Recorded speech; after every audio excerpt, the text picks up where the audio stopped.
Ce mardi 29 septembre 2020 se tenait la conférence de presse de la ministre de la Transition écologique Barbara Pompili sur le bien-être de la faune captive.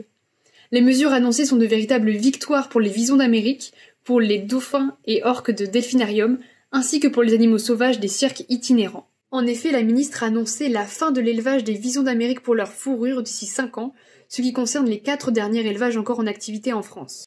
Cette interdiction permet de répondre aux aspirations des Français puisque 8 Français sur 10 sont opposés à cette industrie et permet de combler notre retard sur les pays voisins, notamment les Pays-Bas, pourtant 4e producteur mondial, qui cesse l'exploitation de ses 160 élevages d'ici la fin de l'année. Autre excellente nouvelle, la fin programmée des delphinariums en France. La reproduction et l'acquisition de nouveaux cétacés est immédiatement interdite et la création d'un sanctuaire est envisagée pour accueillir à terme les dauphins et les 4 orques encore en captivité en France métropolitaine. Une solution devrait être trouvée pour les orques d'ici 2 ans, tandis que le processus pour les dauphins serait bien plus long puisqu'une période de 7 à 10 ans est évoquée.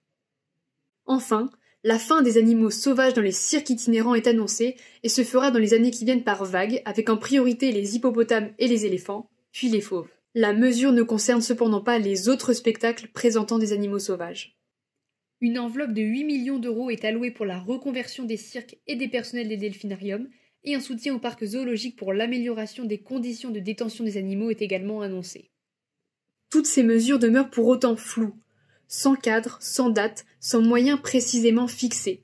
Un délai de 5 ans pour la fermeture des élevages est extrêmement long, surtout pour seulement 4 structures dont 2 visées par la justice. Barbara Pompili refuse de communiquer sur le calendrier et la fourchette qu'elle a fixée aux circassiens pour mettre un terme aux animaux sauvages dans les cirques itinérants, et de plus, les solutions qui sont envisagées pour ces animaux sauvages vont du fait de les remettre en zoo ou de les laisser vivre auprès des circassiens, mais sans spectacle. Ces annonces sont encourageantes et résultent d'un travail acharné de la part des associations de protection animale comme One Voice ou Cétacés, mais il faut rester vigilant sur leur application concrète et continuer le combat pour tous les animaux captifs et exploités.